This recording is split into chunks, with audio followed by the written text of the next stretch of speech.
चलिए फिर शुरू करते हैं। एक सेकंड ज़रा।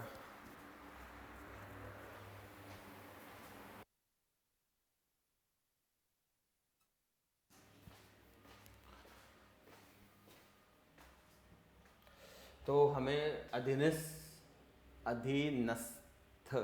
अधीनस्थ जो भी है, ठीक है, अधीनस्थ न्यायालय यानी कि सबॉर्डिनेट जुडिशरी की बात करनी है हमें। तो we will talk about subordinate judiciary. तो आपका जो सबॉर्डिनेट जुडिशरी वो आपका भाग 6 अध्याय 6 में पाया जाता है। आपको पता है संविधान में भाग हैं और भाग के अंदर अध्याय हैं। तो भाग छठे और छठे अध्याय में पाया जाता है। अनुच्छेद आपका 233 से लेके 233 तक जाता है। अधीनस्थ न्यायालय जिला स्तर के न्यायालय होते हैं। इसे जिला न्यायालय भी कहा जाता है। जिला न्यायालय के सामान्यतः दो वर्ग होते हैं, दीवानी या आपराधिक न्यायालय। ये आपको याद रखना। सिंपल सा अगर मैं आपको बताऊं, देखिए आपका सबसे ऊपर होता है, यहाँ पीछे जगह होगी मेरे ख्याल में, हाँ है, ठीक है। सबसे ऊपर होता है आपका सर्वोच्च न्यायालय यानी कि सुप्रीम कोर्ट। उसके नीचे आते हैं आपके हाई कोर्ट्स। हाई कोर्ट्स के नीचे दो डिवीजन बनते हैं। जो डिस्ट्रिक्ट लेवल पे दो कोर्ट होते हैं, एक कहलाता है डिस्ट्रिक्ट कोर्ट यानी कि जिला न्यायालय, और एक कहलाता है sessions court. District court generally जो होता है वो आपका सिविल मामलों के लिए होता है, और सेशंस होता है डिस्ट्रिक्ट लेवल पे ही है। हो सकता है सेम जज ही बैठता हो, बस फर्क ये कि कोर्ट का डिवीजन कर दिया गया है, ठीक है, डिस्ट्रिक्ट और सेशंस में। इसके बाद आपका एक तरफ शुरू होता है, यहाँ से कहानी बढ़ जाती है। ये न्यायालय याद रखना एक ही होता है। डिस्ट्रिक्ट और सेशंस जनरली डिस्ट्रिक्ट लेवल पे होता है। हो सकता है जज स्पेशल भी हो सकता है सेम जज आपका सिविल मामला भी सुने, क्रिमिनल मामला भी सुने, पर उसको नाम अलग होगा। जब वो क्रिमिनल मामला सुनेगा तो सेशन कोर्ट कहलाएगा, और जब वो सिविल मामला सुनेगा तो केवल डिस्ट्रिक्ट या जिला न्यायालय कहलाता है। इसके बाद डिवीजन है, प्रॉपर डिवीजन। इसके बाद सिविल कोर्ट्स यानी कि दीवानी कोर्ट्स बिल्कुल अलग होते हैं। दीवानी कोर्ट क्रिमिनल मामला नहीं सुनता, और यहाँ पे होते हैं क्रिमिनल कोर्ट्स, वो अलग होते हैं।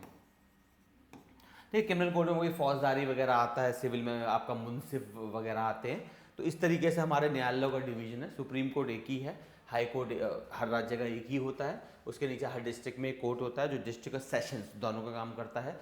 डिस्ट्रिक्ट अगर सिविल मामला और सेशंस अगर क्रिमिनल मामला। उसके बाद प्रॉपर डिवीजन होता है। सिविल वाले केवल सिविल के मामले सुनेंगे, दीवानी वाले मामले और क्रिमिनल वाले आपराधिक मामले सुनते हैं। ठीक है, इसमें कई प्रकार के नाम होते हैं, जैसे आपका मुंसिफ कोर्ट वगैरह जो होते हैं सिविल होते हैं। आपके फौजदारी वगैरह में चले जाओ तो क्रिमिनल कोर्ट्स होते हैं, जिसमें आपका वो मजिस्ट्रेट वगैरह आता है, फर्स्ट क्लास ऐसे करके नाम होते हैं उनके। ठीक है, तो दो तरह के वर्ग होते हैं, दीवानी और आपराधिक। जो मैंने आपको बताया जिला से शुरू होती है कहानी। जिले में एक तीसरे प्रकार का न्यायालय होता है जिसे राजस्व न्यायालय कहा जाता है। राजस्व न्यायालय में भू राजस्व संबंधी विवादों का निपटारा किया जाता है। एक जनरली राजस्व न्यायालय जो होता है, जनरली आपका डीएम वगैरह जो होते हैं उसमें ज़्यादा, डीएम आपको पता होगा डिस्ट्रिक्ट मजिस्ट्रेट, पहले डिस्ट्रिक्ट कलेक्टर कहा जाता था। ये वैसे देखा जाए तो रेवेन्यू डिपार्टमेंट का हिस्सा होता है। जो डीएम जो होता है वो जनरली रेवेन्यू का माना जाता है। बस फ़र्क ये कि अब डीएम की पावर बहुत बढ़ गई है। जब आपको पता हो, जब अंग्रेज आए थे, ईस्ट इंडिया कंपनी जब आई थी, तो उसने एक डीएम सिस्टम बनाया था बहुत बाद में। पहले तो वो अपने ही अधिकारियों से काम करवाती थी। पहले मुगल पीरियड के जो अधिकारी थे वही थे, फिर धीरे धीरे मुगल पीरियड के अधिकारियों को हटा के ईस्ट इंडिया कंपनी अपने अधिकारी रखे, और धीरे धीरे उनकी पावर बढ़ाता चला गया। स्टार्टिंग में उनका सिर्फ काम होता था कलेक्शन का, इसलिए उन्हें बोलते थे डिस्ट्रिक्ट कलेक्टर। डिस्ट्रिक्ट कलेक्टर क्यों? क्योंकि उनका काम होता था जनता से टैक्स कलेक्ट करने का। धीरे धीरे उनकी पावर बढ़ाते चले गए। कलेक्शन के बाद उन्हें एडमिनिस्ट्रेशन, रेवेन्यू, और रेवेन्यू तो था ही, सॉरी, एडमिनिस्ट्रेशन, जुडिशियल, कई सारी पावर्स देते चले गए। आज़ादी के बाद हमने इसका विभाजन कर दिया। पहले आपको पता होना चाहिए डीएम के पास जुडिशियल पावर भी हुआ करती थी, लेकिन आज़ादी के बाद हमने बाइफर्केशन कर दिया। अब डिस्ट्रिक्ट लेवल पे दो मैजिस्ट्रेट होते हैं। एक होता है डिस्ट्रिक्ट मैजिस्ट्रेट, डीएम जिसे आप बोलते हैं, वो होता है एडमिनिस्ट्रेटिव पार्ट का, यानी कि कार्यपालिका का हिस्सा होता है वो।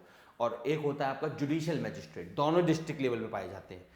एक जुडिशियल यानी कि न्यायिक मजिस्ट्रेट होता है, और एक आपका डिस्ट्रिक्ट का जिला मजिस्ट्रेट होता है। जिला मजिस्ट्रेट कार्यपालिका का हिस्सा है, और जो न्यायिक मजिस्ट्रेट है वो न्यायालय का हिस्सा है। तो अलग अलग कर दिया हमने दोनों को, पहले एक ही में था। ठीक है, उसी तरह ये बता रहा है कि तीन तरह के न्यायालय हो जाते हैं डिस्ट्रिक्ट लेवल पे आपका। ठीक है, एक आपका भू राजस्व, जो जनरली डीएम के ऑफिस, डीएम एसडीएम के ऑफिस जो होते हैं वो भू राजस्व के मामले संभालते हैं। बाकी याद रखना, ये आप चाहो तो न्यायालय जा सकते हो, ऐसा नहीं है कि भू राजस्व का मामला डीएम के पास है तो आप दीवानी अदालत नहीं जा सकते। आप जा सकते हैं, डीएम के ऑर्डर के खिलाफ आप दीवानी अदालत जा सकते हैं। ठीक है, जिला न्यायालय का प्रधान जिला न्यायाधीश, जैसे मैंने आपको बताया, district magistrate, sorry, judicial magistrate. ठीक है। जिला न्यायाधीश होता है वह दीवानी तथा आपराधिक दोनों प्रकार के मुकदमे सुनता है। जैसे मैंने आपको समझाया है अभी, डिस्ट्रिक्ट लेवल पे सेम होता है, नाम अलग अलग है बस। अगर आपराधिक मामले सुनेगा तो सेशंस कोर्ट कहलाएगा, और अगर दीवानी मामले सुनेगा तो डिस्ट्रिक्ट कोर्ट कहलाएगा, जिला न्यायालय। हो सकता है सेम जज हो और हो सकता है अलग भी होता है कई बार किसी राज्य में अगर किसी आपके ज़िले में ज़्यादा न्यायाधीश होते हैं तो अलग अलग कर दिया जाता है कि आप केवल दीवानी मामले सुनो, आप केवल आपराधिक मामले सुनो। पर कई बार हो सकता है कि एक ही जज डिस्ट्रिक्ट लेवल का दोनों मामले सुन रहा है, ये भी पॉसिबल है। तो वही चीज़ इसमें लिखी है कि जिला न्यायालय का जो प्रधान जिला न्यायाधीश होता है वो दीवानी और आपराधिक मामले दोनों सुन सकता है, ठीक है।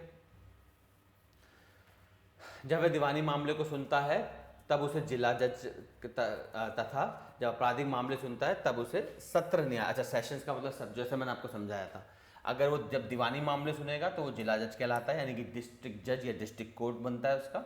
और जब आपराधिक मामले सुनता है तब उसे सत्र न्यायाधीश या फिर सेशंस कोर्ट कहा जाता है। वो चीज़ जो मैंने बताई थी वो इसमें लिखी है।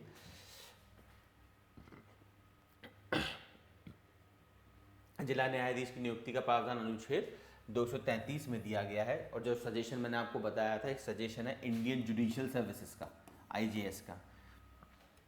अगर संसद कानून की प्रक्रिया का पालन करते हुए अगर एक बिल पास करती है तो वो एक नया ऑल इंडिया सर्विसेज, यानी कि जिसे क्या बोलते हैं आप, ऑल इंडिया सर्विसेज होती है, 3 है। मैंने आपको पहले भी समझाया था, भारत में 3 तरह की सर्विस पाई जाती हैं। एक है ऑल इंडिया सर्विस, मतलब जिसमें IAS, IPS और IFS, इंडियन फॉरेस्ट सर्विस आती है, ये ऑल इंडिया है। इसको रिक्रूट केंद्र करता है, इनको ट्रेन भी केंद्र करता है, पर ये जिंदगी राज्य में बिताते हैं। मतलब केंद्र ने रिक्रूट किया, ट्रेन किया और राज्य को दे दिया। एक होता है सेंट्रल सर्विसेज, केंद्रीय सेवाएं, वो उसमें जैसे आपके जितनी UPSC में जितनी सर्विस हैं या SSC में जो सर्विसेज हैं वो सारी केंद्र में आती हैं। उसमें जो व्यक्ति रिक्रूट होता है वो जिंदगी भर केंद्र के लिए काम करता है और राज्य में नहीं जाता। डेप्यूटेशन पे जाएगा तो बात अलग है, अदरवाइज वो जिंदगी भर केंद्र पे रहता है। एक होता है राज्य की सेवाएं, जिन्हें स्टेट सर्विसेज कहते हैं। उसमें जो रिक्रूट होते हैं वो जिंदगी भर राज्य के लिए काम करते हैं और जिस राज्य में रिक्रूट होते हैं उसी राज्य के लिए काम करते हैं। ठीक है, 3 तरह के डिवीजन होते हैं। उसमें एक और सजेशन है, ये संविधान में ये लिखा हुआ है कि संसद अगर चाहे तो कानून की विधि का इस्तेमाल करते हुए एक नई सर्विस बना सकती है, ऑल इंडिया बनेगी। जब भी ये बनेगी सर्विस, ये बनेगी ऑल इंडिया सर्विस, ये कहलाएगी IJS। जैसे IAS IPS होता है वैसे IJS, इंडियन जुडिशियल सर्विसेज। इसमें जो भी लोग रिक्रूट होंगे सीधा बनेंगे district magistrate, district judicial magistrate कहना चाहिए, DJM। तो IJS में जितने भी लोग रिक्रूट होंगे सीधा क्या बनेंगे, वो सीधा आपका जिला न्यायालय के न्यायाधीश बनेंगे, सीधा जो भी केस बनता है। तो वही है, पर जब तक वो नहीं होता तब तक के लिए जिला न्यायाधीश है वो अनुच्छेद 233 के तहत है। जिस दिन ये IJS बन जाएगा फिर ये खत्म हो जाएगा, फिलहाल तो यही है। ठीक है, नियुक्ति की जहाँ तक बात करें, राज्य के राज्यपाल द्वारा उस राज्य के उच्च न्यायालय के परामर्श के बाद की जाती है। तो याद रखना, जितने भी आपके सर्वोच्च न्यायालय और उच्च न्यायालय में जो नियुक्ति होती है सारी राष्ट्रपति करता है, हटाने का काम भी राष्ट्रपति करता है। वो आपका महाभियोग की प्रक्रिया के बाद, संसद में महाभियोग की प्रक्रिया चलती है, उसके बाद राष्ट्रपति आपके न्यायाधीश चाहे उच्च न्यायालय चाहे उच्चतम न्यायालय हटाता है। लेकिन उच्च न्यायालय से नीचे जितने न्यायालय हैं उसमें जो अपॉइंटमेंट और रिमूवल है वो करता है राज्यपाल। ठीक है, ये प्लीज़ याद रखिएगा, ये फ़र्क है। अब आता है लोक अदालत। ये लोक अदालत का क्या ड्रामा है? देखिए, लोक अदालत का ड्रामा ये है कि हमारे देश में, आपको जैसे मैंने आपको प्रीवियस क्लास में भी समझाया था, जो हुसैन खातून केस अगर आपको याद हो, जो मैंने आपको समझाया था, जो पहला केस था PIL यानी कि लोकहित या जनहित याचिका का पहला जो केस बना था, जिसमें अंडर ट्रायल्स जो विचाराधीन कैदी हैं उनके बारे में बात हुई थी। तो उसमें एक चीज़ पाई गई कि यार विचाराधीन कैदी बहुत ज़्यादा है और बहुत से मामले जो होते हैं छुटपुट मामले होते हैं, बहुत ही छुटपुट मामले। एक बात याद रखना, हमें सुनने में, देखिए रेप मर्डर सुनने में ज़्यादा आता है, लेकिन ऐसा नहीं है कि रेप मर्डर के मामले ज़्यादा है। न्यायालय में 98% मामले जो होते हैं वो नॉन हीनियस होते हैं। नॉन हीनियस का मतलब जघन्य अपराध के नीचे वाली श्रेणी में आते हैं। आपका मर्डर रेप जो होता है, मुश्किल से सारे न्यायालयों के जितने वाद विवाद होंगे उन सब में मुश्किल से 1 या 2% रेप एंड मर्डर होते हैं। बाकी सारे जो मामले हैं वो छुटपुट मामले होते हैं, डिफरेंट ऑर्डर्स के। चीटिंग का मामला हो सकता है, ठीक है, डिकॉइटी का मामला हो सकता है, जो भी मामले हैं। तो ये ऐसे मामले हैं जो सॉल्व किए जा सकते हैं ईजिली, जैसे मान लो आपने किसी को पैसे दिए हैं, वो वापस नहीं कर रहा है, या आपने किसी से कॉन्ट्रैक्ट साइन किया, उसने कॉन्ट्रैक्ट फुलफिल नहीं करा है, बहुत ऐसे मामले बनते हैं, छोटे मोटे मामले, ये ज़्यादातर मामले होते हैं। तो सरकार ने एक बात सोची, क्यों ना हम एक ऐसी अदालत बनाएं जो इन छुटपुट मामलों को ख़त्म कर दे। इससे फ़ायदा ये होगा कि जो हमारे न्यायालय बचे हैं, वो न्यायालय क्या करेंगे, वो सिर्फ और सिर्फ बड़े मामलों पे फोकस करेंगे। जैसे मान लो फाइनेंशियल फ्रॉड हो गया, ठीक है, या फिर असॉल्ट्स हो गए, ठीक है, जो अब क्रिमिनल केसेस जितने हैं वो सारे न्यायालय ही देखते हैं। तो लोक अदालत पे याद रखना आपको कौन से मामले जाते हैं। लोक अदालत ये कोई स्पेशल प्रकार की अदालतें बनाई गई हैं, इसके तहत जितने आपके आपराधिक मामले होंगे, इसे मैं हिंदी में तो लिख नहीं पाऊंगा, जितने आपके आपराधिक मतलब क्रिमिनल, जितने आपके क्रिमिनल और जितने सिविल हैं, दोनों में मैं एक बार फ़र्क बता दूं फिर आगे बोलूँगा। सिविल मामले मैंने पहले भी समझाया था, दीवानी मामले जनरली वो मामले होते हैं जो छुटपुट मामले होते हैं, जो जिनका ऑर्डर हाई नहीं होता। अब ये ऑर्डर हाई क्या है ये कोई नहीं बता सकता, ये तो नैतिकता के ऊपर होता है और संसद के विवेक के ऊपर है। तो जनरली आप मान के चलिए जो मामला छुटपुट मामले होगा, जिसमें बहुत बड़ा कोई कांड या कोई चीज़ इन्वॉल्व नहीं है, वो दीवानी मामले कहना जाएगा। और जो बड़े मामले होते हैं ज़्यादातर आपराधिक मामले होते हैं, जैसे असॉल्ट, सिंपल भाषा में जहाँ पे बॉडी को हर्ट हो रहा हो किसी भी तरह का, जैसे मान लो किसी को आपने पीट दिया, मर्डर कर दिया, रेप कर दिया, या फिर रॉयट्स हो गए, डिकॉइटीज़ हो गई, ये क्या है, ये इनका ऑर्डर बड़ा है। और बाकी जैसे मान लो मैंने आपसे पैसे लिए वापस नहीं करे, ठीक है, या फिर आपको किसी ने आपने बैंक से कर्जा लिया वापस नहीं करा, तो इस तरह के जो मामले होते हैं जनरली वो आपके दीवानी में काउंट होते हैं। जनरली मैं कह रहा हूँ, लेकिन जनरली मैं इसलिए कह रहा हूँ क्योंकि ये संसद के विवेक के ऊपर है। एग्जाम्पल के तौर पे चेक बाउंस, आपने अगर कभी लोन लिया हो या आगे लोन लेंगे तो बैंक हमेशा आपसे चेक लेता है। क्यों वो इसलिए लेता है कि पहले क्या था, चेक का मामला दीवानी मामला ये है, मैंने आपको चेक दिया मान लो 50,000 रुपये का, आपने अपने अकाउंट में डाल के कैश करने की कोशिश करी और बाउंस हो गया। चेक बाउंस का मतलब होता है कि जिस अकाउंट का चेक है उस अकाउंट में पैसा नहीं था उस चेक के अकाउंट अकॉर्डिंग, वो बोलता है चेक बाउंस।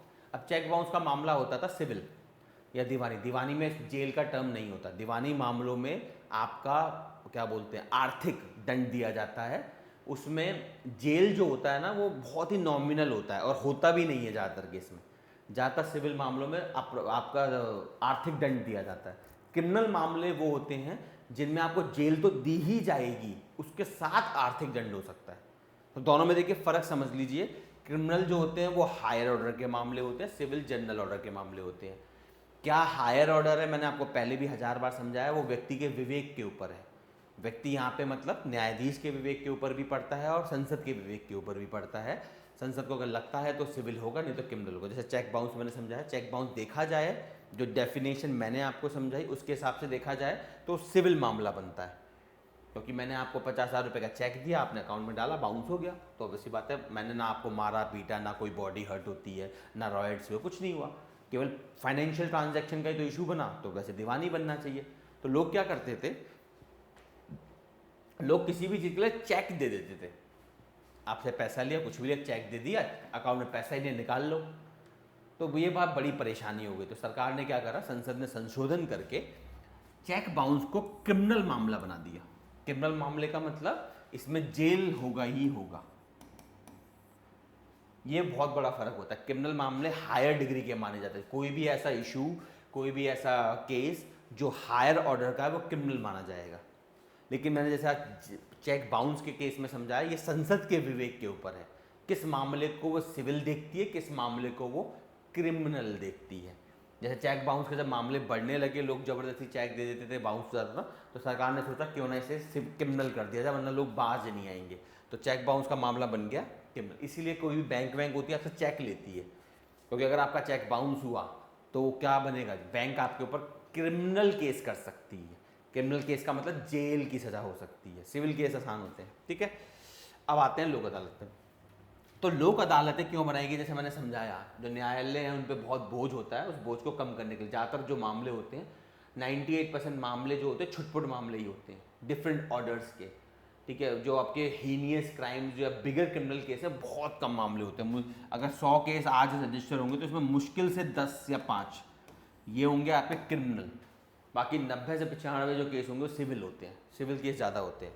तो इसलिए लोक अदालत क्या करेगी, आप देखना जितने सिविल मामले हैं सारे सिविल मामले को लोक अदालत हैंडल कर सकते हैं, सारे सिविल मामले या दीवानी मामले। क्रिमिनल मामले में दो प्रकार के होते हैं, एक होता है कंपाउंडेबल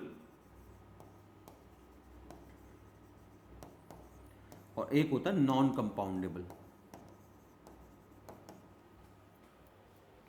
कंपाउंडेबल मतलब ऐसा मामला जो अदालत के बाहर सुलटाया जा सकता है। जैसे मान लो किसी ने आपके थप्पड़ मार दिया तो ये असॉल्ट होता है।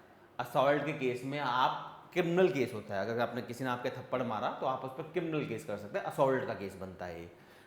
उसके बाद आपने केस कर दिया, न्यायालय में मामला गया, लेकिन आप फिर आपने कोर्ट के बाहर उसने मानवाली कर ली, उसने कहा चल ठीक है मैं तेरे को थप्पड़ मारा था, ये सॉरी ले, एक काम कर ये पैसे रख, जो भी केस बनता होगा आप दोनों ने आपस में बातचीत करी और केस और कोर्ट के बाहर आपने मामला सुलटा लिया। फिर आप कोर्ट में जाके कह सकते हैं सर हम दोनों का पैचअप हो गया है तो अब इस मामले को हम आगे नहीं जाना चाहते, जज उस मामले को रद्द कर देगा। ऐसे मामले कहलाते हैं कंपाउंडेबल। ठीक है, कुछ केस होते हैं जिन्हें बोलते हैं नॉन कंपाउंडेबल। अब फिर मैं बताऊंगा कंपाउंडेबल कौन सा होता है, नॉन कंपाउंडेबल कौन सा होता है, संसद के विवेक के ऊपर है। संसद किसी भी मामले को कंपाउंडेबल नॉन कंपाउंडेबल कर सकती है, पर मतलब यही है, कंपाउंडेबल का मतलब कोर्ट के बाहर आप सेटलमेंट कर सकते हो उस मामले की। नॉन कंपाउंडेबल का मतलब बिना जज के ऑर्डर के वो मामला कोर्ट के बाहर सेटल नहीं हो सकता। जैसे रेप और मर्डर, रेप और मर्डर दोनों ही नॉन कंपाउंडेबल केस गिने जाते हैं, दोनों ही नॉन कंपाउंडेबल है। इसका मतलब कि अगर किसी का रेप हुआ है या मर्डर केस है, इसमें आप कोर्ट के बाहर सेटलमेंट नहीं कर सकते। ये सेटलमेंट तभी होगा जब जज ऑर्डर देगा, जो भी ऑर्डर जज का होगा वो जज के ऊपर होता है। ठीक है, क्लियर है कहानी।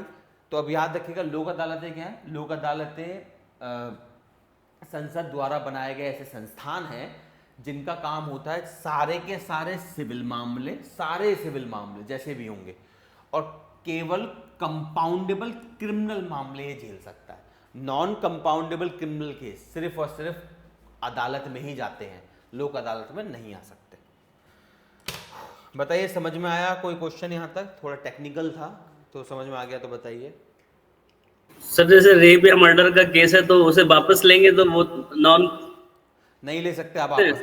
एक बार रेप वापस नहीं मर्डर ले केस सकते। फाइल हो गया, वापस नहीं ले सकते उस मर्डर, जब तक जज फैसला ना दे दे, या जज हो सकता है तो उसे खारिज कर सकता है, लेकिन जज का ऑर्डर लगेगा, वो कहलाते हैं नॉन कंपाउंडेबल। ठीक है,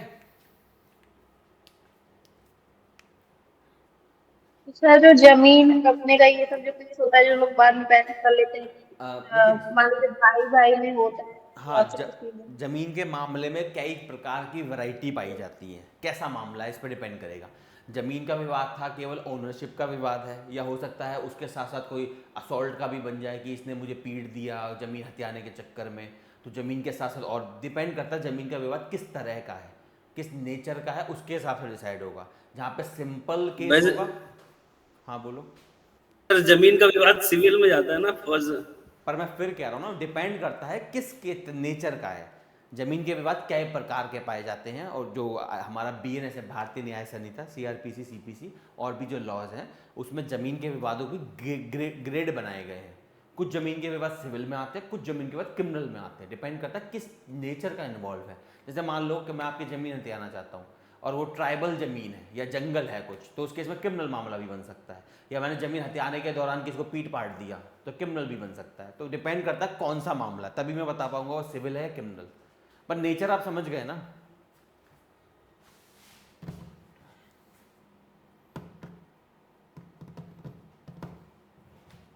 तो सिविल मामले में कभी जेल नहीं होती, दंड आर्थिक दंड होता है नहीं, हमेशा। सिविल मामले में आर्थिक दंड होता है।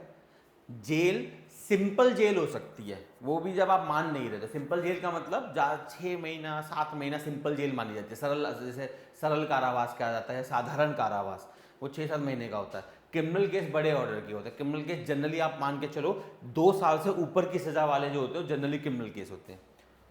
मैं फिर कह रहा हूँ ये सारी जनरल डेफिनेशन है, कौन सा केस किस कैटेगरी में आएगा ये संसद के ऊपर होता है, ये विधायिका डिसाइड करती है, वो किसी भी केस को क्रिमिनल बना सकती है। क्लियर? Yes sir. ठीक है। तो लोक अदालत में एक बार समरी बना देता हूँ दोबारा से। तो हमारे पास जो जितने मामले होते हैं वो दो प्रकार के होते हैं, दीवानी या फिर आपराधिक होते हैं। आपराधिक में भी दो प्रकार के होते हैं, कंपाउंडेबल, नॉन कंपाउंडेबल। दीवानी मामले तो ज़्यादातर 99.9% दीवानी मामले कंपाउंडेबल होते हैं, आप कोर्ट के बाहर सेटल कर सकते हैं। तो लोक अदालतें बनाई गई थी क्योंकि ज़्यादातर मामले जो न्यायालयों में जाते हैं वो बड़े ऑर्डर के नहीं होते, जैसे रेप मर्डर टाइप के नहीं होते। ज़्यादातर मामले सिंपल ऑर्डर के होते हैं, पैसा के लेन देन में हेरा फेरी हुई है, जॉब ली थी पैसे नहीं दिए, क्या बोलते हैं चोरी कर ली गई, इस तरह के मामले होते हैं छोटे ऑर्डर के। या कोर्ट के चालान, आपका क्या बोलते हैं ट्रैफिक के चालान हो गए, ये सारे मामले ज़्यादातर पाए जाते हैं। उनके लिए बनाई गई हैं लोक अदालत, ताकि केसेस जल्द से जल्द खत्म हो। लोक अदालत मैं आपको बता रहा हूँ बहुत अच्छा काम करती है। हर साल लोक अदालत लाखों केस सॉल्व करती है, लाखों केस सॉल्व करते हैं। अगर लोक अदालत ना हो तो अदालतों की जो हालत ख़राब हो जाए, इतनी बढ़िया काम है लोक अदालत का। और दूसरा फ़ायदा, लोक अदालत में जितने केस हैं जो सिविल हैं वो तो सारे मामले लोक अदालत ले जा सकते हैं आप। और जो क्रिमिनल है, क्रिमिनल में सिर्फ कंपाउंडेबल वाले मामले, वो मामले जो अदालत के बाहर सेटल हो सकते हैं, सिर्फ वो लोक अदालत जा सकते हैं। और सबसे बड़ी बात, लोक अदालत में किसी वकील की ज़रूरत नहीं होती, आप खुद बोल सकते हैं वहाँ पे। और वहाँ पे कोई हार्ड रिकॉर्ड्स नहीं चाहिए होते। जैसे आप न्यायालय जाएंगे तो न्यायालय में कुछ कानून है, जैसे एविडेंस एक्ट, साक्ष्य अधिनियम जो है उसका पालन करना पड़ता है, सीआरपीसी का पालन करना पड़ता है, सीपीसी का पालन करना पड़ता है। यहाँ ऐसा कुछ नहीं है। लोक अदालत काम करती हैं, याद करिए अनुच्छेद 14 में मैंने आपको पढ़ाया था, प्राकृतिक न्याय का सिद्धांत। लोक अदालत बनी है प्राकृतिक न्याय के सिद्धांत पे। यहाँ पे हार्ड रिकॉर्ड्स की जरूरत नहीं पड़ती। यहाँ पे आप खुद आ सकते हैं, अपने आर्ग्यूमेंट जो सामने बैठा है, अब सामने कौन बैठा है ये भी क्लियर नहीं होता यहाँ पे, क्योंकि लोक अदालत में कंपलसरी नहीं है जज बैठा हो, जुडिशियल ऑफिसर भी हो सकता है, लॉयर भी हो सकता है कोई लॉयर हो जिसे थोड़ा बहुत अच्छा एक्सपीरियंस हो गया हो तो सरकार उसे भी बिठा सकती है वहाँ पे मामला सुलटाने के लिए। कोई जुडिशियल ऑफिसर भी बैठा हो सकता है, जरूरी नहीं है न्यायाधीश बैठा हो।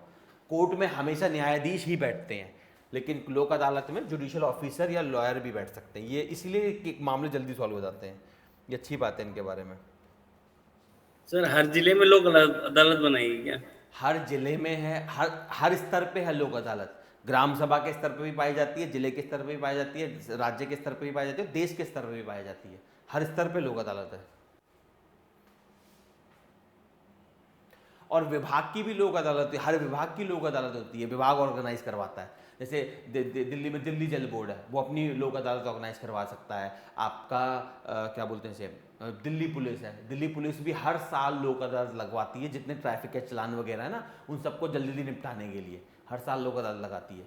तो लोक अदालत विभाग के हिसाब से भी लग सकती है, राज्य के हिसाब से भी लग सकती है, हर स्तर पर लोक अदालत लगती है।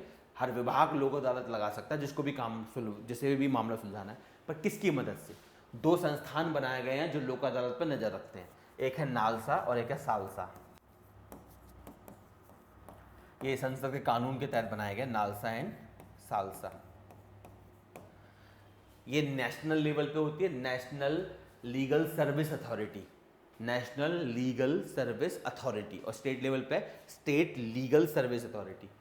तो ये इनका काम होता है लोक अदालत पे ध्यान रखना। कहने का मतलब, मान लो आप दिल्ली पुलिस हो और आप चाहते हो कि जितने भी ट्रैफिक के चालान वगैरह जो भी छोटे मोटे मामले हैं इनको निपटाया जाए, तो उस केस में आप क्या करोगे? आप एक नोटिफिकेशन जारी करवाओगे। आप किससे मदद करोगे? आप या तो इससे कांटेक्ट करोगे या इससे कांटेक्ट करोगे। कहोगे सर हम ना एक लोक अदालत लगवाना चाहते हैं, हमारे जो छोटे मामले हैं ना, जितने चालान वालान के लाखों मामले पड़े, इन्हें निपटा दो। तो उनसे कोऑर्डिनेशन करके नालसा या सालसा आपके लिए स्पेशल सिर्फ दिल्ली पुलिस की लोक अदालत लगा देगा, जिसमें सिर्फ दिल्ली पुलिस के जितने मामले होंगे चालान वालान के, आप लेके जा सकते हैं। क्लियर है? सर ये साइबर क्राइम वाला है वो किस अदालत में जाता है? देखो साइबर क्राइम वाला डिपेंड करता है कैसा मामला है, सिविल है या क्रिमिनल है, क्योंकि साइबर क्राइम इतना आसान नहीं है डिफाइन करना। साइबर क्राइम में कौन सा मामला हुआ है, कैसे हुआ है, और साइबर क्राइम का भी मौका लगेगा तो हम पढ़ लेंगे। साइबर क्राइम को प्रूव करना लगभग नामुमकिन होता है, लगभग। सर एक हुआ है ना, मेरा चल रहा है सर, साइबर क्राइम को फ्रॉड हुआ था सर, तो उसमें 15,000 रुपए उसमें फ्रीज हो गए हैं। तो साइबर कौन से कोर्ट में जाना होगा? मतलब तुम्हारा 15,000 रुपये फ्रीज हो गए हैं, मतलब क्या उसने चुरा लिए जिसने साइबर क्राइम किया था, साइबर फ्रॉड किया है? सर वो मैंने मतलब किए थे किसी तरीके से, वो फ्रॉड थे। टेलीग्राम ग्रुप बनाया था कि आपका पैसा डबल करेंगे, उस चक्कर में वो चले गए थे। हाँ। तुमने बनाया था? कोई है फ्रॉड चल रहा है ये आजकल दिल्ली साइबर में कंप्लेंट भी की, तो वहां मैं गया भी, तो उन्होंने कहा इसमें आपके वो फ्रीज हो गए हैं, मतलब जिसके भी अकाउंट से जो भी पकड़ा गया, मतलब मैंने डिटेल्स दी थी सारी, तो कोर्ट में अब कुछ होगा मेरा, उसमें शायद फिर आएंगे। मतलब किसी ने, आप वो जो इंस्टाग्राम पे 21 दिन में पैसा डबल वाली स्कीम होती है, तो वो उसमें नहीं, तुमने व्हाट्सएप पे मैसेज आया था, व्हाट्सएप पे मैसेज आया था, तो हमने शुरू में उसने पैसे दिए, तो वो हमने देते कहा ही ठीक हैं। है दे रहे। हाँ एक चीज़ हमेशा, ये बहुत क्राइम चलते हैं कि हमेशा रखा करो, there is nothing call easy money. जहाँ भी ईजी मनी आपको लग रहा है वहाँ पे कोई ना कोई झोल होता ही होता है। ठीक है, एनीवे इस केस में आप केस दिखाओगे तभी मैं बता सकता हूँ तुम पे केस के डॉक्यूमेंट क्या है, कौन सा वाला मामला बना है, डिपेंड करता है। अगर अगर वो व्यक्ति बहुत सारे फ्रॉड्स में इन्वॉल्व है, उसने बहुत सारे लोगों को लूटा है, तो एक क्रिमिनल केस बनेगा उसका, और वो भी नॉन कंपाउंडेबल। तो उस केस में लोक सर, अदालत वो में नहीं जा पाओगे। हम साइबर क्राइम में गए थे, तब वहाँ जो इसके हैंड ओवर केस हुआ है वो बता रहा था काफी लोगों का लाखों करोड़ों रुपए लूटा है, मतलब तो हाँ, तो वही फिर है। वो नॉन कंपाउंडेबल क्रिमिनल होगा। उस केस में तुम्हारे पैसे जो भी है फ्रीज होंगे, वो जब केस खत्म होगा तभी कोर्ट के ऑर्डर पर रिलीज होगा, वो लोक अदालत में नहीं ले जा पाओगे तुम। सर उसमें पीआईएल नहीं हो सकता क्योंकि वो तो पब्लिक का हुआ ना। पीआईएल लगाने को लगा सकते हो, पीआईएल लगा सकते हो इसमें, जो ये मामला है ना, इसमें आप पीआईएल लगा सकते हो हाई कोर्ट या सुप्रीम कोर्ट में, कि पर 15,000 रुपये की पीआईएल के लिए पता है तुम्हें 50-60 हज़ार रुपये तो खर्च करने पड़ जाएंगे। इसीलिए सर नहीं कर रहे हम, क्योंकि उसमें वकील करना पड़ेगा, उसके पैसे खर्च करो, ये सब। मैंने आपको बताया था ना, न्याय सुनने में लगता है बढ़िया लेकिन बहुत महंगा होता है। इसीलिए लॉयर अगर तुम्हारा दोस्त वोस्त है तो लगा दो, 15,000 कवर हो जाएंगे तुम्हारे। सर ऐसा कोई है नहीं यहाँ दिल्ली में, मतलब यूपी में, वो कह रहे दिल्ली में केस हो, तो आपका कोई हो तो बताइए। साइबर क्राइम में ऐसा कोई जुरिडिक्शन नहीं होता है, तुम चाहो तो उससे पूछो यूपी वाले से, यूपी इलाहाबाद हाई कोर्ट में लगा दे, पीआईएल तो कहीं भी लग सकती है, उससे क्या मतलब है। नहीं नहीं, उन्होंने कहा आप जिस जहाँ पे मुखर्जी नगर में कंप्लेंट की थी, यहीं के साइबर क्राइम में, तो मॉडल टाउन में है साइबर पुलिस स्टेशन, वहाँ कंप्लेंट रजिस्टर्ड हो गई थी। भाई चलो कोई बात नहीं, वो देखेंगे, तो मुझे केस दिखाओ तभी मैं क्लियर बता हाँ पाऊंगा सर, उसमें कहानी क्या है। बाद में बात कर लेंगे आपसे कल, हाँ ठीक है, मतलब ठीक है, पास चलो। में। और ये कुकर की सीटी कहाँ आ रही है, क्या किचन में बैठे हो तुम? वो पार्टनर है, वो खाना बना रहा है। चलो ठीक है। तो स्थापना जैसे मैंने आपको बताया था संसद के कानून के तहत हुई है, याद रखना। क्या विधिक सेवा प्राधिकरण अधिनियम 1987, जिसके तहत 2 बनाए गए, नालसा सालसा, जो मैंने आपको बताया था। लोक अदालत में कई कई वर्तमान या सेवानिवृत्त न्यायाधीश या प्रतिष्ठित व्यक्ति, पीठासीन अधिकारी मैंने प्रतिष्ठित व्यक्ति, इसमें कोई कंपलसरी नहीं है न्यायाधीश हो, जुडिशियल ऑफिसर भी हो सकता है, लॉयर भी हो सकता है, यहाँ तक कि एडमिनिस्ट्रेटिव ऑफिसर भी हो सकता है, यहाँ तक कि सोशल एक्टिविस्ट भी हो सकता है।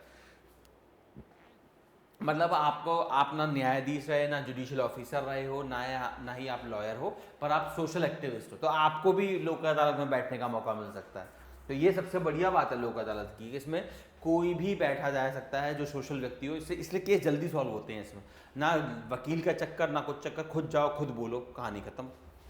ये क्या आ गया, ठीक है। और सामान्यतः एक अधिवक्ता और एक सामाजिक कार्यकर्ता, सामाजिक कार्यकर्ता भी इसमें बैठ सकते हैं। लोक अदालत का पहला शिविर 1982 में हुआ था गुजरात के पुणे सिटी में, पूना सिटी जो भी है। तो पहली बार ये कोई पूना जगह है गुजरात में, वहाँ पहली बार शिविर हुआ था। और याद रखना, लोक अदालत संसद के बनाए हुए कानून के तहत होती है, जिसके तहत नालसा और सालसा बनाई गई है। एक है ग्राम न्यायालय, ये अलग है, लोक अदालत से अलग है। ग्राम स्तर पे लोक अदालत भी हो सकती है, उसके अलावा ये एक और न्यायालय है। ग्राम न्यायालय भारतीय संसद द्वारा 2008 में ग्राम न्यायालय अधिनियम पारित किया गया था, 2 अक्टूबर 2009 से लागू हुआ है। इस न्यायालय में न्यायाधिकारी की नियुक्ति राज्य के राज्यपाल द्वारा संबंधित उच्च न्यायालय की सलाह से की जाती है। ये फर्क है लोक अदालत और ग्राम न्यायालय में। ग्राम न्यायालय बिल्कुल जैसे आपके न्यायालय पाए जाते हैं वैसा ही होता है, उसमें जज बैठता है, उसे गवर्नर अपॉइंट करता है हाई कोर्ट से, जैसे डिस्ट्रिक्ट जज को करता है वैसे ही सेम होता है, सेम प्रोसेस है। बस फर्क यह है कि विलेज लेवल पे पाए जाते हैं, जबकि लोक अदालत में ऐसा कुछ नहीं होता। लोक अदालत में न्यायाधीश जो भी बैठा होगा सामने, वो कोई भी हो सकता है, वो सोशल एक्टिविस्ट हो सकता है, जुडिशियल ऑफिसर हो सकता है, रिटायर्ड जज हो सकता है, कोई भी एक्सवाई जज जिसको सरकार फीजिबल समझ ले। तो इसलिए लोक अदालत ज़्यादा प्रेफर की जाती है। लोक अदालत ने बहुत मामले सुलझाए हैं भारत में, वरना अभी तक तो करोड़ों मामले पेंडिंग होते। ठीक है, इसकी विशेषता क्या है, इसको प्रथम श्रेणी न्यायिक मजिस्ट्रेट, जैसे मैंने बताया, इसे प्रथम श्रेणी न्यायिक मजिस्ट्रेट की शक्तियाँ प्राप्त हैं, जो फर्स्ट क्लास जुडिशियल मजिस्ट्रेट जिसे कहते हैं, जिसे आपका वो अपॉइंट करता है, क्या बोलते हैं इसे, गवर्नर। यह चलते फिरते न्यायालय मोबाइल कोर्ट होते हैं जो गाँव में जाकर सुनवाई करते हैं। ये सबसे बढ़िया बात है, ग्राम स्तर पे होते हैं, ये गांव-गांव जाके सुनवाई कर सकते हैं। आपका एक न्यायाधीश होगा, जो भी आपका मुख्य न्यायाधीश हो, गांव-गांव जाके जो भी उस गांव के मामले उनको सुलटाएगा। बहुत अच्छा आइडिया है, लेकिन ये ज़्यादा सक्सेसफुल नहीं है। सबसे सक्सेसफुल भारत में अगर कोई है तो वो है लोक अदालत। ये सबसे सक्सेसफुल मॉडल है। ठीक है, इन्हें सिविल और आपराधिक दोनों मामलों में सुनवाई का अधिकार है, वो तो ऑब्वियसली बात है। तो सिंपल समझे, ग्राम न्यायालय क्या है? ग्राम न्यायालय जैसे आपके बाकी न्यायालय होते हैं, बिल्कुल वैसा ही होता है ग्राम न्यायालय, कोई फर्क नहीं है। यहाँ पे प्रॉपर मजिस्ट्रेट होता है, जैसे गवर्नर अपॉइंट करता है हाई कोर्ट के साथ कंसल्ट करते हुए। ठीक है, बस इतना फर्क है कि ये जगह जगह जाके मामले सुनते हैं। आपको न्यायालय नहीं जाना, न्यायालय आपके घर पे आ गया, और वही न्याय है। जो न्याय सस्ता ना हो और जो न्याय घर तक ना पहुँचे, वो न्याय नहीं होता।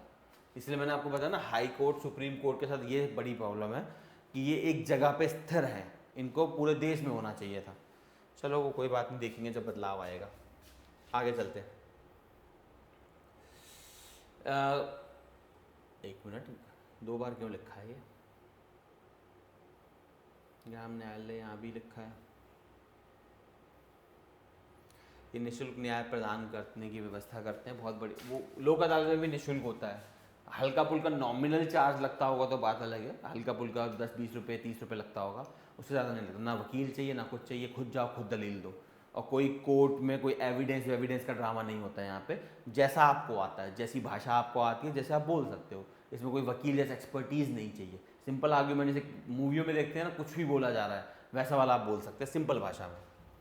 ग्राम न्यायालय स्थापना, कुटुंब न्यायालय अधिनियम 1984, ये क्या क्या है? ये क्या ड्रामा है?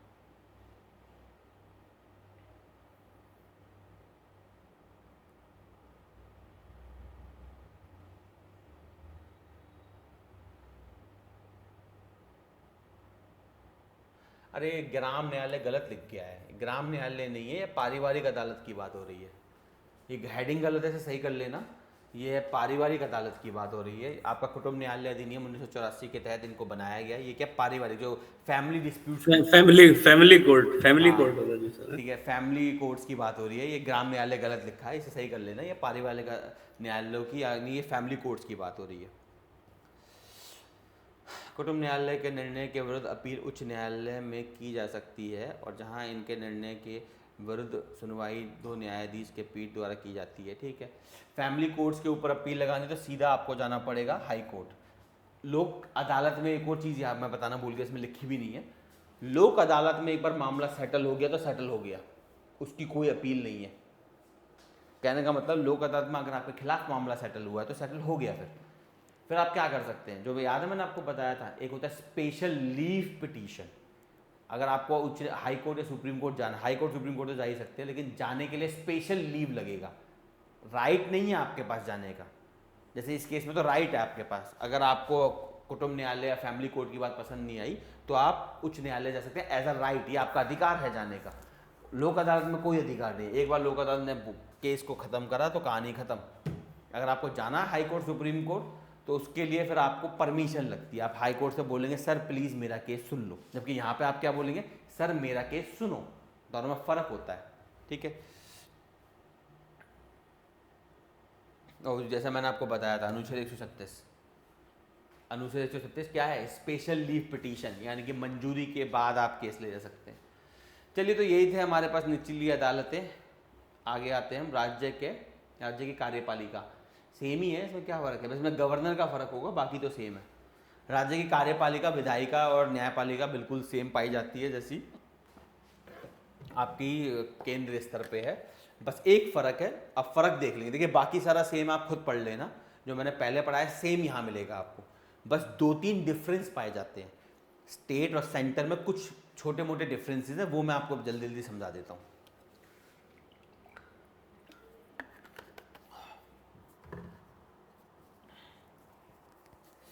ठीक है, राज्य की कार्यपालिका भाग 6 में पाई जाती है। इसमें राज्यपाल बिल्कुल गवर्नर है, सॉरी, राज्यपाल बिल्कुल राष्ट्रपति की तरह ही होता है। राज्यपाल अनुच्छेद 153, राज्यपाल राज्य की कार्यपालिका का औपचारिक प्रधान होता है, जैसे मैंने आपको राष्ट्रपति में समझाया था। और वो इसमें लिखा होगा, मूल संविधान में व्यवस्था थी कि प्रत्येक राज्य के लिए एक राज्यपाल होगा, वो मैंने आपको बता दिया था। 7वीं संशोधन के बाद इसे बदल दिया गया है। ठीक है, पहले ये था कि आपका जैसा हाई कोर्ट, मैंने शायद हाई कोर्ट में बात आपको समझाई थी कि हाई कोर्ट में भी ये था कि हर राज्य का एक हाई कोर्ट होगा, एक उच्च न्यायालय होगा, लेकिन 7वीं संशोधन के बाद ये करा गया कि कई सारे राज्यों का भी एक हाई कोर्ट कई सारे राज्यों का भी हो सकता है, क्योंकि कई सारे छोटे छोटे राज्य बन गए थे जिनके लिए अलग अलग हाई कोर्ट बनाना पॉसिबल नहीं बन रहा था। सेम है गवर्नर के केस में। वैसे तो एक राज्य का एक गवर्नर होता था, लेकिन 7वीं संशोधन के बाद जो आपका स्टेट रीऑर्गेनाइजेशन था, जिसके तहत आज का भारत का नक्शा बना है, उसके तहत हमने सेम चीज़ यहाँ भी करी। जैसे हमने हाई कोर्ट में करा था, सेम यहाँ करा कि अब एक से ज़्यादा राज्यों का एक ही राज्यपाल हो सकता है। पहले प्रत्येक राज्य का एक राज्यपाल था, अब एक ही राज्यपाल कई सारे राज्यों का भी हो सकता है। ठीक है, ये भी एक काम। और क्या बोलते हैं, केंद्र शासित प्रदेश, वो तो राष्ट्रपति के ऊपर है।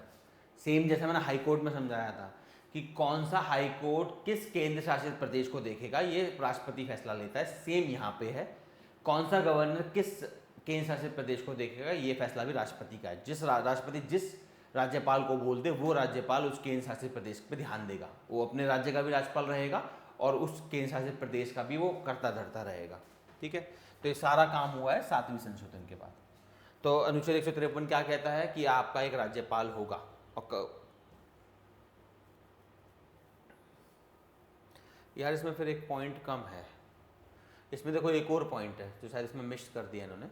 मैं एक बार चेक कर लेता हूँ, 53 में है, 54 में है।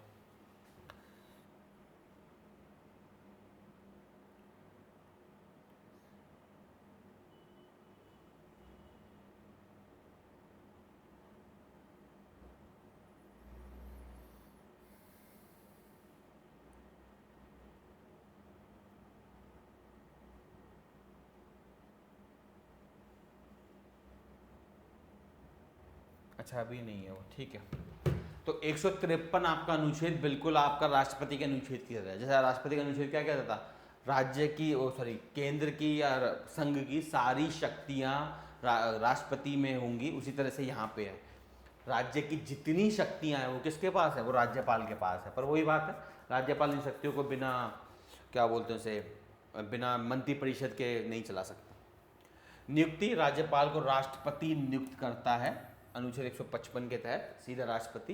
त्यागपत्र भी वो राष्ट्रपति को देगा, उसकी पदवी वैसे 5 साल होती है, लेकिन जब मन करे राष्ट्रपति राज्यपाल को जब मन करे हटा सकता है। तो ये बड़ा फर्क है, राष्ट्रपति को हटाने के लिए महाभियोग लगता है, राज्यपाल को हटाने के लिए कुछ नहीं लगता। राष्ट्रपति उसे नियुक्त करता है, राष्ट्रपति का जब मन करेगा, जैसे मन करेगा, तब वो राज्यपाल को हटा देगा, उसकी ऊपर मर्जी होती है।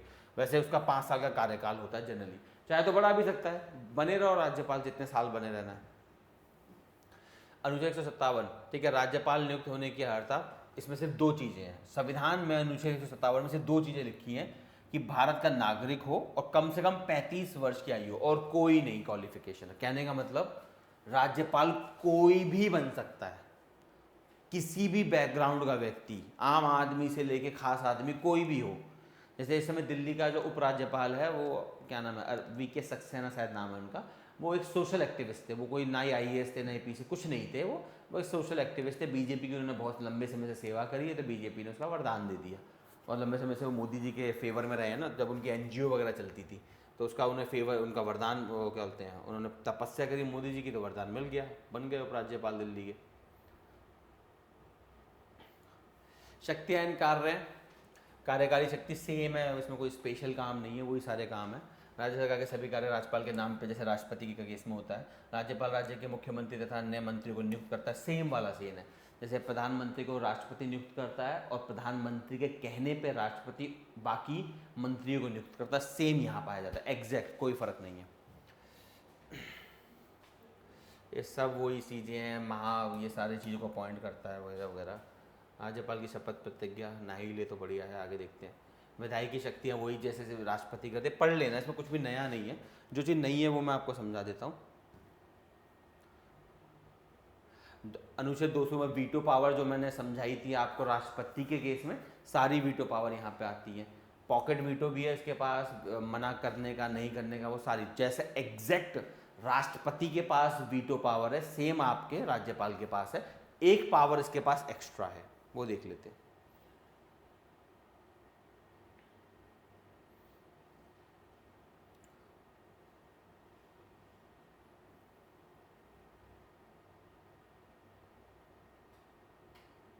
वो यहाँ लिखी है इन्होंने विवेकाधीन, चलो ठीक है देख लेंगे। अध्यादेश जारी करने, अध्यादेश जैसा मैंने राष्ट्रपति के मामले में समझाया था, एग्जैक्ट उपराज्यपाल राज्यपाल की में एग्जैक्ट है। जैसे राष्ट्रपति अध्यादेश जारी कर सकता है जब संसद सत्र में ना हो, सेम यहाँ पे आपका राज्यपाल जारी कर सकता है, सेम है।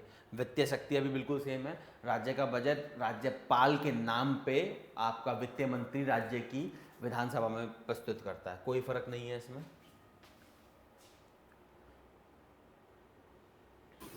सर न्यायिक शक्ति अलग है। एक मिनट देख लेता हूँ मैं। हाँ, देखो 2-3 शक्तियाँ इसकी अलग है जो मैंने आपको बताया ना, बाकी सब सेम है। जहाँ पे भी अलग है वो मैं स्पेशली बता दूंगा, वो सारे यहाँ पे लिखी है। जैसे न्यायिक शक्तियों की अगर मैं बात करूँ तो आपको याद होगा जब मैंने राष्ट्रपति की न्यायिक शक्ति बताई थी तो मैंने कहा था राष्ट्रपति कोई भी दंड जो दिया गया हो किसी व्यक्ति को, उसके साथ कोई कैसे सारे काम कर सकता है। उसे पार्डन कर सकता है, रिप्राइव कर सकता है, रिस्पाइट कर सकता है, कम्यूट कर सकता है। उसमें एक फ़र्क है, केवल राष्ट्रपति, ये मैंने उस वक्त ही बताया था, केवल राष्ट्रपति मृत्युदंड जो होता है, देख लेना मृत्यु जैसे भी लिखते हैं, जो मृत्युदंड है यानी कि डेथ पेनल्टी, उसे केवल और केवल राष्ट्रपति ही माफ कर सकता है और कोई नहीं। चाहे वो केंद्र के कानून के तहत हो चाहे राज्य के कानून के तहत, उससे कोई मतलब नहीं पता। केवल राष्ट्रपति ही आपका मृत्युदंड को माफ कर सकता है, या फिर जितनी दंड मिलते हैं कोर्ट मार्शल यानी कि जो मिलिट्री कोर्ट्स होते हैं उसमें जो दंड मिलता है उसके ऊपर भी सिर्फ राष्ट्रपति ही कार्रवाई कर सकता है यानी कि माफ कर सकता है। बाकी सारी शक्तियां इसमें सेम पाई जाती है। राज्यपाल राष्ट्रपति की सारी शक्तियां सेम है, सिर्फ एक को छोड़ के, वो है मृत्युदंड। राष्ट्रपति ही सिर्फ मृत्युदंड को माफ कर सकता है और कोई माफ नहीं कर सकता, ठीक है। और जो आपका कोर्ट मार्शल है उसमें भी सिर्फ राष्ट्रपति, बाकी सारा सेम है। जैसे ये लिखा है राज्यपाल को मृत्युदंड क्षमा करने का नहीं है, बाकी सब राष्ट्रपति की तरह सेम है। हाँ ठीक है, सब सेम है। और उसके अलावा एक पहला राष्ट्रपति और राज्यपाल में फर्क पहला फर्क ये है कि राज्यपाल मृत्युदंड को माफ नहीं कर सकता और कोर्ट मार्शल में राज्यपाल का कोई रोल नहीं बनता, पहला फर्क। दूसरा फर्क ये है कि आपका राज्यपाल जितने विधायिका से कानून आते हैं उनको जैसे वीटो पावर राष्ट्रपति पे सेम राज्यपाल पे है। सिर्फ एक फर्क है कि राज्यपाल अगर चाहे तो किसी भी विधेयक को राष्ट्रपति के विचार के लिए भी रख सकता है, ये स्पेशल फर्क है। जैसे राष्ट्रपति के केस में क्या होता है, अगर विधायिका से कोई कानून कोई क्या बोलते हैं बिल आता है, क्या बोलते हैं आप उसे, विधेयक, अगर संसद से कोई विधेयक आता है राष्ट्रपति के पास तो राष्ट्रपति पे क्या क्या ऑप्शन है, पहला वो साइन कर दे, दूसरा साइन करने से मना कर दे, तीसरा उस विधेयक को वापस भेज दे दोबारा विचार करके लाने के लिए, या फिर पॉकेट में रख ले। ये 4 ऑप्शन होते हैं। सेम ऑप्शन राज्यपाल पे, पर एक ऑप्शन एक्स्ट्रा है, 5वां ऑप्शन, कि राज्यपाल अगर चाहे तो राज्य का कोई भी कानून कोई भी अधिनियम वो उसे संरक्षित कर सकता है राष्ट्रपति के विचार के लिए। अब ये कौन सा क्या बोलते हैं अधिनियम हो, क्या नहीं अधिनियम नहीं क्या बोलते हैं, विधेयक। अब कौन सा विधेयक वो संरक्षित करेगा वो राज्यपाल की मर्जी है, जो उसका मन करेगा उसको वो संरक्षित कर लेगा राष्ट्रपति के लिए। पर एक बार उसने अगर राष्ट्रपति के लिए उस विधेयक को संरक्षित कर लिया अधिनियम विधेयक को, तो उसके बाद उस पर हस्ताक्षर सिर्फ राष्ट्रपति करेगा। ये फर्क याद रखिएगा, मैं दोबारा रिपीट करता हूँ। जैसे राष्ट्रपति के केस में सेम पावर राज्यपाल के पास होती है किसी भी विधेयक को लेकर, सिर्फ एक पावर एक्स्ट्रा है। राज्यपाल किसी भी विधेयक को, किसी भी वही मनी बिल वगैरह को छोड़ दिया जाए, मनी बिल में तो पॉकेट वगैरह लग सकता है उसे, क्योंकि जिनमें साइन करना है उसमें तो करना ही पड़ेगा। तो राज्यपाल किसी भी विधेयक को मनी बिल वगैरह छोड़ के रोक सकता है राष्ट्रपति के विचार के लिए। पर एक बार अगर उसने राष्ट्रपति के विचार के लिए उसे रोक लिया तो फिर उस पर जो साइन होगा वो राष्ट्रपति ही कर सकता है और कोई नहीं। चलो एग्जांपल लेते हैं, विधेयक पास हुआ यूपी में, मान लेते हैं यूपी में एक विधेयक पास होता है यूपी विधानसभा से, वो जाता है राज्यपाल के पास, राज्यपाल उसे राष्ट्रपति के विचार के लिए रख लेते हैं। कहने का मतलब वो राज्यपाल उस विधेयक को भेजते हैं राष्ट्रपति को कि आप फैसला लो। फिर राष्ट्रपति चाहे तो उस पर फिर वही ऑप्शन होंगे, या तो साइन करे, या साइन करने से मना कर दे, या वापस भेज दे, विधानसभा को दोबारा लाओ, या फिर पॉकेट में रख ले। ये चारों ऑप्शन फिर से मिल गए उसके पास। मान लो उसने वापस भेज दिया कि जाओ उसे दोबारा सुन के आओ, तो वो विधेयक दोबारा गया विधानसभा पे। अब क्या होगा, अब भी सेम प्रोसेस रहेगा, विधेयक विधानसभा से पास होगा और वो सीधा किसके पास जाएगा, वो सीधा जाएगा राष्ट्रपति के पास, राज्यपाल पे नहीं आएगा। वो क्योंकि वो एक बार राष्ट्रपति के विचार के लिए रखा जा चुका है। अब राष्ट्रपति पे क्या ऑप्शन है, फिर से वही ऑप्शन है, चाहे तो साइन करे, चाहे तो ना करे, चाहे तो पॉकेट में डाल दे, वापस तो नहीं भेज सकता दोबारा, लेकिन ये एक ऑप्शन है। अगर आप याद करो संसद में ऐसा नहीं होता, संसद में अगर कोई विधेयक दोबारा विचार करके आ जाता है तो राष्ट्रपति को साइन करना पड़ता है। यहाँ पे ये पावर है कि राष्ट्रपति के पास एब्सोल्यूट पावर है, वो राज्य के बने हुए किसी भी विधेयक को रोक सकता है जब मन करे। क्लियर है यहाँ तक? कोई कंफ्यूजन? No sir. हाँ सर।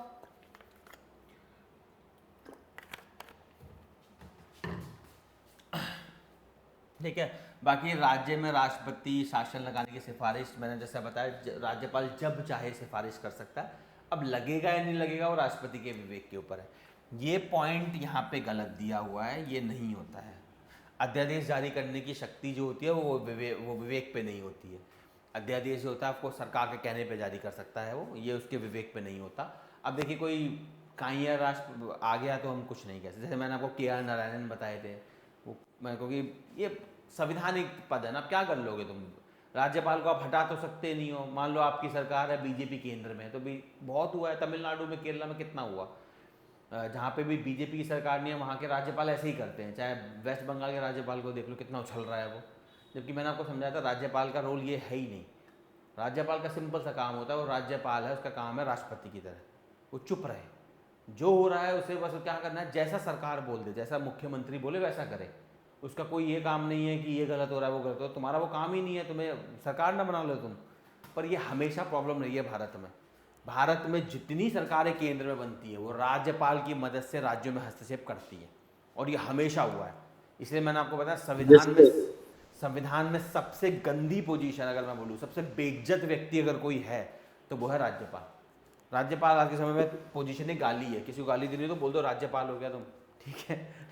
संघ का एजेंट होता है, दलाल होता है संघ का। बिल्कुल संघ का एजेंट होता है। जिसकी संघ में सरकार है, राज्यपाल वो अपॉइंट करते हैं और वो अपने प्यादे को अपॉइंट करते हैं, और वो प्यादा हस्तक्षेप करता है राज्य सरकारों में। हाँ ये फर्क है कि कई बार केंद्र के अपॉइंट किए हुए कम करते हैं, कई बार वो तो डिपेंड करता है केंद्र में कौन है। अब केंद्र में थोड़ा तानाशाही टाइप का व्यक्ति, इंदिरा गांधी टाइप या मोदी टाइप का व्यक्ति तो ज़्यादा हस्तक्षेप हो जाएगा, मनमोहन सिंह या नेहरू टाइप के व्यक्ति तो कम हस्तक्षेप हो जाएगा, पर रहेगा हस्तक्षेप, ये पक्का है। तो राज्यपाल इतनी घटिया पोजीशन है, तो इसमें क्या करा जाए? एक ही बदलाव कर सकते हैं, राज्यपाल नियुक्त करने की शक्ति राष्ट्रपति पर है, पर संविधान में संशोधन करके एक काम करा सकता है कि राज्यपाल को हटाने की शक्तियां दे दी जाए विधानसभा को। जैसे राष्ट्रपति को हटाने की शक्तियां संसद के पास है, सेम तरीके से अगर कोई राज्यपाल सरकार को पसंद नहीं है तो वो अपने उससे क्या होते हैं, राज्यसभा विधानसभा से एक जो भी कोई क्या बोलते हैं रेजोल्यूशन पारित करके राज्यपाल को हटा सके, ये देना जरूरी है। क्योंकि उस जमाने की देखिए, उस जमाने में जब हम मेल आए थे तब ठीक था, क्योंकि जब मैंने को बताया था ना, जब इंडिया स्टार्ट हुआ था तब बहुत तकलीफ थी हमारे पास ना। हमारी पढ़ी लिखी आबादी 16% लिटरेसी थी मेल में, 6% के आसपास फीमेल में थी। जरा सी आबादी हमारी पढ़ी लिखी, गरीबी भुखमरी से हम मर रहे थे। आपने देखा बंगाल में कितने बड़े फमाइन्स हुए थे, लगातार फमाइन चले थे। और शास्त्री जी जब तक प्रधानमंत्री बने हमारी इतनी बुरी हालत थी कि भारत में खाने को नहीं था। उसी के बाद ही हरित क्रांति आई थी। और अगर आपको पता हो तो क्या नाम है इनका, लाल बहादुर शास्त्री जी ने एक नारा दिया था, जय जवान जय किसान। क्यों दिया था ये नारा? ये इसलिए दिया गया था कि भारत में भुखमरी के हालात थे, इतने बुरे हालात थे हमारे कि अमेरिका से हमें खाना मांगना पड़ा भीख की तरह एक प्रकार से। तो अमेरिका ने दिया, भीख में आप अपना अच्छा खाना नहीं दिया। अमेरिका ने जो हमें खाना पहुंचाया था वो सेकंड क्वालिटी का था, अच्छा क्वालिटी का खाना नहीं था, कचरा खाना दिया था अमेरिका ने हमें, एहसान जताते हुए कि देखो तुम्हें मैं खाना दे रहा हूँ, ठीक है। तो और प्रधानमंत्री अपने प्रधानमंत्री आवास में खुद खेती करते थे, इतने बुरा। और उन्होंने कहा था कि भारत हर भारतीय से कहा था एक बार दिन का खाना खाएं, दिन में सिर्फ एक बार खाना। इतने बुरे हालात थे हमारे। तो अभी कहना बहुत आसान है कि 50 साल में आपने कुछ नहीं उखाड़ा, क्योंकि आपको बना बनाया साम्राज्य मिल गया ना। बच्चे होते हैं ना, माँ बाप से कहते हैं आपने कुछ नहीं करा, ये वो वाले टाइप के लोग हैं। आपको बना बनाया साम्राज्य मिल गया तो आप बड़ी बड़ी बातें छाप रहे हो। उस ज़माने में आप देखते जब हमने स्टार्ट किया था कुछ नहीं था हमारे पास। आज तो हमारे पास क्या नहीं है, IIT IIM है, इसरो है, टेक्नोलॉजी सब कुछ है। मतलब माँ बाप ने आपको एक घर बना के दे दिया, अब आपने उस घर को महल बना लिया, काबिलियत है आपकी। लेकिन ये कहना कि माँ बाप ने कुछ नहीं किया गलत है। भाई तुम्हें घर तो दिया, कम से कम घर बना के देखते कितनी मेहनत लगती है। बात समझ में? तो उस समय हमने राज्यपाल को इसलिए ऐसा रखा था क्योंकि उस समय बहुत तकलीफ थी भारत में। नॉर्थ ईस्ट भारत का हिस्सा रहना नहीं चाहता था। हैदराबाद का ड्रामा अलग था, जूनागढ़ चल रहा था, जम्मू कश्मीर चल रहा था, नॉर्थ साउथ का डिवाइड चल रहा था, बहुत ड्रामे थे भारत, ऊपर से पाकिस्तान का आतंकवाद अलग, ऊपर से चाइना से युद्ध अलग, तो हमारी तकलीफें बहुत ज़्यादा थी। उस समय में हमने ऐसा राज्यपाल रखने की कोशिश करी कि राज्यपाल को केंद्र नियुक्त करे और राज्यपाल केंद्र के एजेंट की तरह काम करे। लेकिन ठीक है, उस समय में इसकी ज़रूरत थी, आज इसकी ज़रूरत कतई नहीं है, तो आज इसे हटा दिया जाए तो बहुत ही बढ़िया है। चलो एनीवे सजेशन था, देख लेंगे आगे। अब क्या पद से हटाए जाने की प्रक्रिया मैंने बता दिया। राष्ट्रपति का जब मन करेगा सोते जागते वो मैसेज सेंड कर देगा, यू आर फायर्ड, बस हो गया।